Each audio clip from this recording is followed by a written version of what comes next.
Tentado en el desierto. Gloria a Dios. ¿Cuántos dicen amén? Amén. Tentado en el desierto.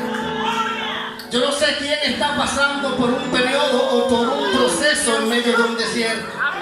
Yo sé que todos estamos atravesando momentos difíciles, situaciones difíciles, sea matrimoniales, sea con los hijos. La iglesia está siendo sacudida hoy en día más que nunca. Pero en medio de ese desierto hay un propósito. Yo dije que hay un propósito en medio de ese desierto. ¿Cuánto lo creen? En medio de ese desierto Dios está contigo. Dios no te ha abandonado ni te va a abandonar. Dios está contigo en medio del desierto. Y todos sabemos la historia del pueblo de Israel.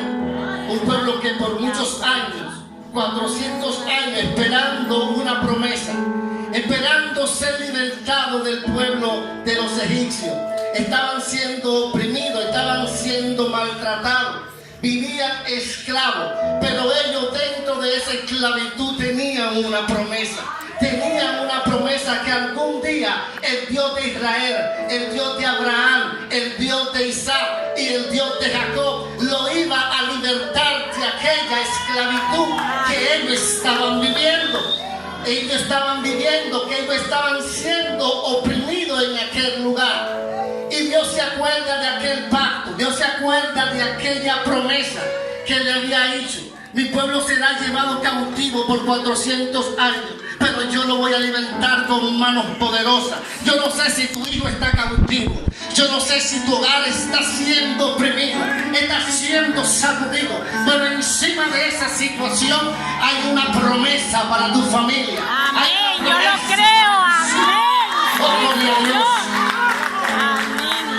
Déselo con vida, así es para Dios, déselo. Alabado Dios, santo, santo, santo. Vive el Rey de Reyes. También saludamos a las personas que nos están viendo por Génesis Radio 101.fm en su dial. Que Dios lo bendiga a cada amigo, amiga que nos estás escuchando en este momento. Gloria a Dios. Tentado en el desierto. Una de las cuales Dios llevó al pueblo al desierto fue para probar su corazón, para ver si en ello estaba la disponibilidad, la actitud de guardar la palabra que Él le había dado, de guardar sus mandamientos, de guardar su estatuto. Entonces, donde leímos la palabra de Dios, dice que Él llevó a su pueblo al desierto. Oigan, ¿para qué? Para afligirlo. A veces en medio del desierto tú te sientes que estás siendo afligido, te sientes que estás siendo oprimido, y son necesarios esos ajustes que Dios va haciendo en tu vida, porque hay cosas que tienen que ser quitadas de tu carácter. Dios lo tiene que moldear, Dios lo tiene que transformar, porque recuérdate que en medio de ese desierto Dios te va a llevar a una tierra prometida, a una tierra que fluye leche y miel, pero con tantas mentalidades que el pueblo había adquirido en el desierto. Dios tenía que procesarlo. Dios tenía que procesarlo en medio de ese desierto. ¿Cuántos dicen amén? Amén. Gloria a Dios. Dice en Juan capítulo 8 versículo 31 un pasaje muy conocido. Dice: si vosotros permaneciereis en mí y mi palabra seréis verdaderamente mis discípulos. Versículo 32 muy conocido, dice: y conoceréis la verdad y la verdad os hará libre. En el 31 Dios le está hablando a los discípulos que se habían convertido, los discípulos que habían recibido la palabra, y le dice que si ellos permanecen en esa palabra iban a ser verdaderamente sus discípulos.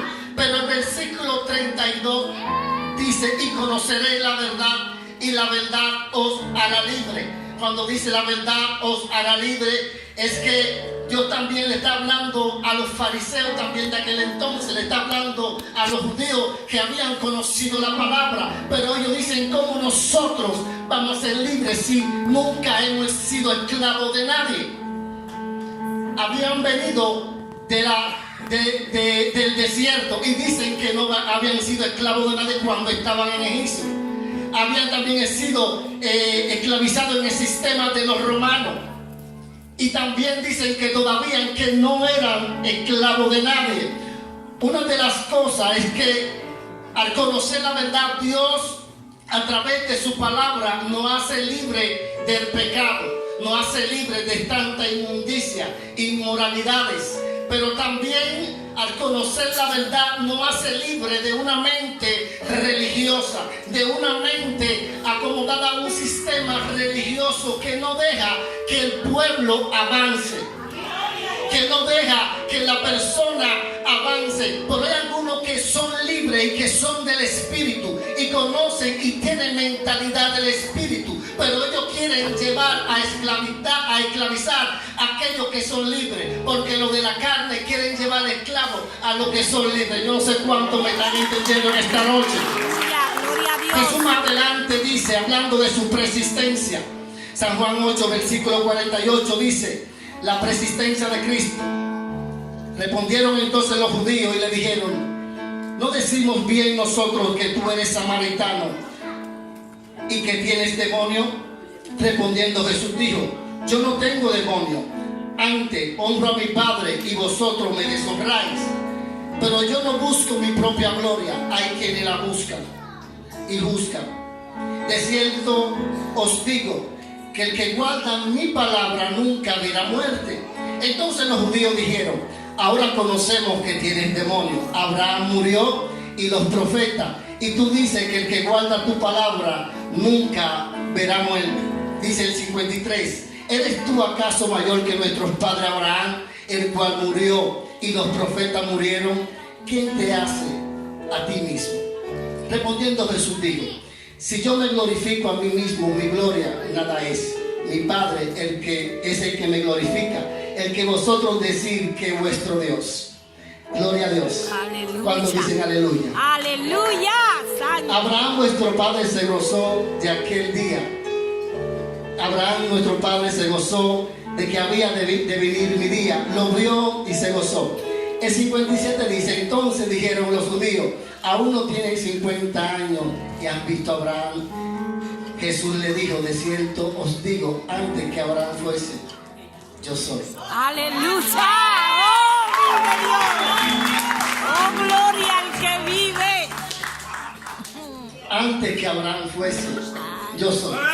Jesús estaba lidiando con este pueblo religioso.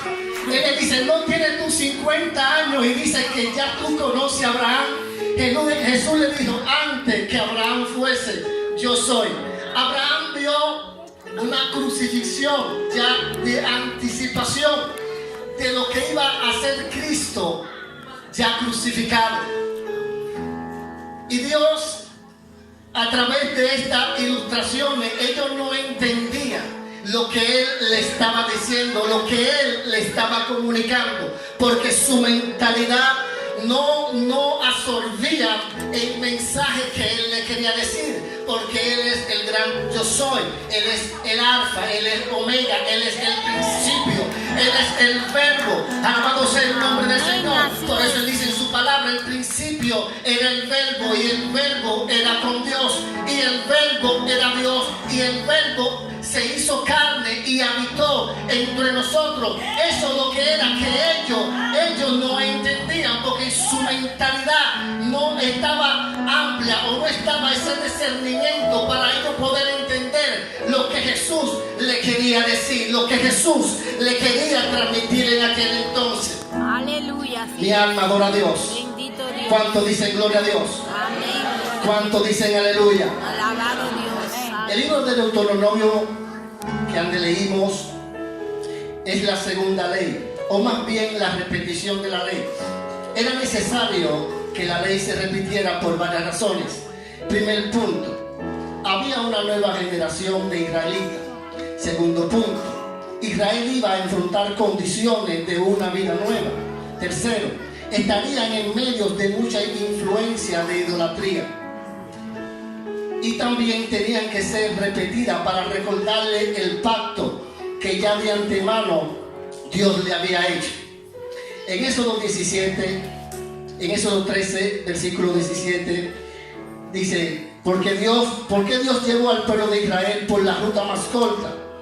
Al otro lado habían tropas filisteas y el pueblo aún no estaba preparado para la guerra. Tenía que ser procesado en medio del desierto para poder llevarlo a su destino profético o su destino ya de antemano, de donde Dios ya lo quería llevar, donde todos ya conocemos a la tierra prometida. Otra cosa que era que el pueblo tenía que ser disciplinado en el desierto. Tenía que ser disciplinado para Dios formar su carácter. Aunque el pueblo había salido de la esclavitud, pero tenía una mentalidad esclava.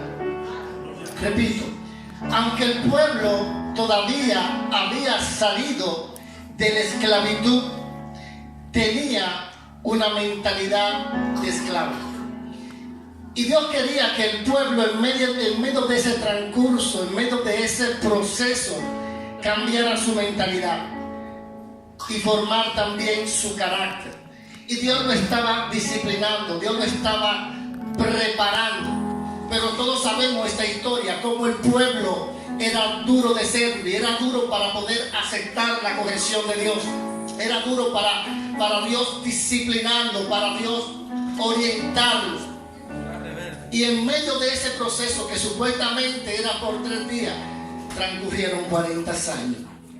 Qué lástima que a veces tu tierra prometida está cerca y por causa de actitud, de tu desobediencia, hacen que tu desierto se alargue.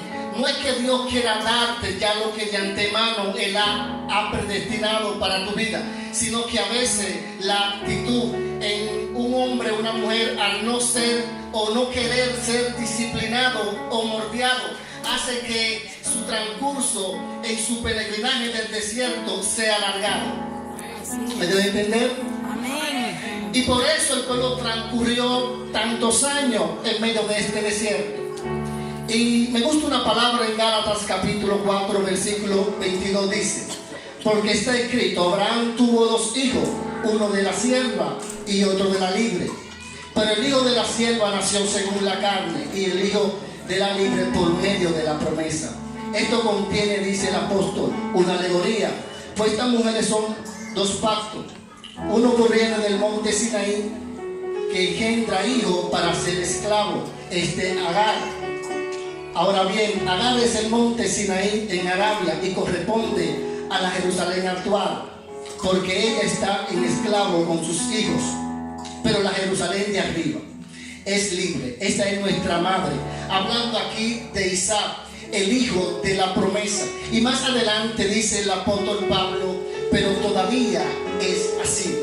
Vemos como en este pasaje bíblico que el apóstol Pablo narra, y todos sabemos esta historia que habla en el libro de Génesis, como en medio de una casa nacen 2 criaturas, pero sabemos que Sara no podía dar a luz. Sara era estéril, no podía, pero al ver que su promesa, lo que ya Dios había establecido de antemano, no llegaba, porque Dios claramente le había dicho: al año siguiente te visitaré y te daré un hijo según este tiempo. Pero ella se adelantó o no esperó el momento oportuno de la visitación de Dios para la promesa que ya Dios había mandado a través de su siervo, o a través de lo que ya Él había establecido a través de Abraham, sino que ve a su sierva Agar y le dice que procree con su esposo, que pueda tener un hijo. Y vemos como la historia de este libro dice que Agar estaba embarazada y ya Agar estaba menospreciando a Sara. Dice que la veía con altivez, ya sus ojos eran altivos delante de la señora de la casa. Pero ella no se recuerda, es que ella es una esclava dentro de la casa. No había motivo para mirarla, pero quizás ya ella quería independizarse, que ya ella se sentía la señora de la casa, cuando ella no era la señora de la casa, cuando el hijo de la promesa todavía no había nacido. Pero ¿qué sucede cuando hay estas rivalidades? Y dice que Sara habla con Abraham y le dice que ella se tiene que ir de la casa.